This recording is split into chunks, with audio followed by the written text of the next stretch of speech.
more on Donald Trump's transition to the White House. We're joined by Washington Post political columnist Philip Bump. Philip, thank you so much for joining us this morning. Appreciate it.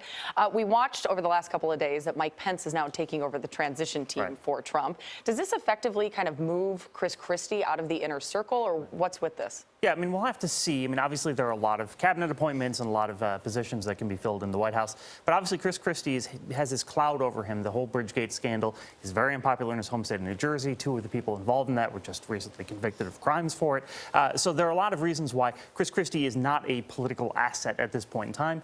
And one thing about Donald Trump is while he values people who are loyal to him, he's not always loyal back to those folks. We've seen that in the past. I think this may be an example. What about including his children and his son-in-law, Jared Kushner, in the transition team?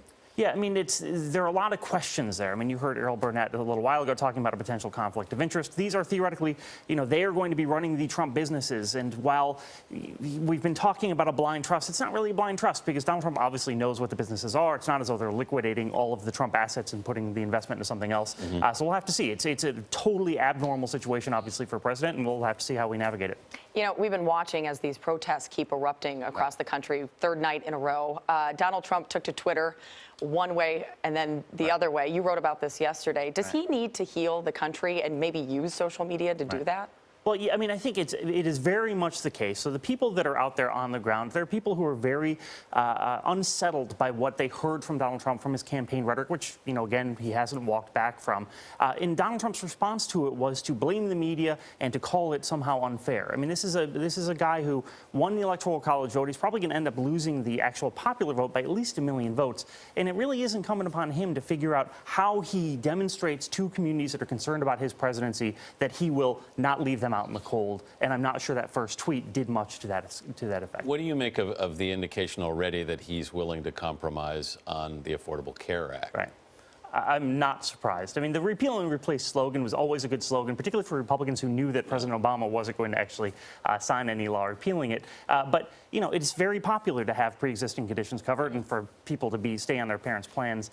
The problem is it's also very expensive for that to happen, and it's not clear how you're going to navigate those two things. However, you had a lot of voters who voted for him because they wanted something like this to happen. He turned a lot of blue states red. Does this alienate those people now at this point, or how does he move forward with that? Well, I think the one thing Donald Trump can rely on is his core base of support has never wavered at all, and I don't think they're going to waver now.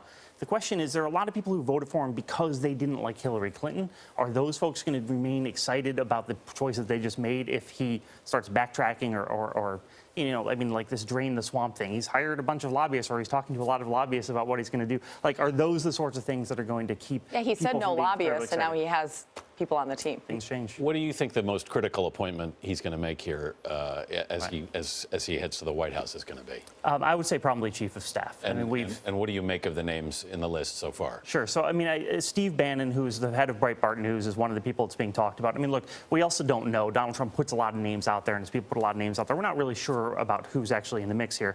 But Steve Bannon's a very controversial figure who will do a lot to keep people from feeling confident about Donald Trump's presidency. Reince Priebus, the head of the RNC at this point, is another name that's in the mix. I think that would send a very different message, and I think it's a critical choice for how people perceive the beginning days of Donald Trump's presidency. Always a great conversation. Philip Bump, thank you so much for being with us.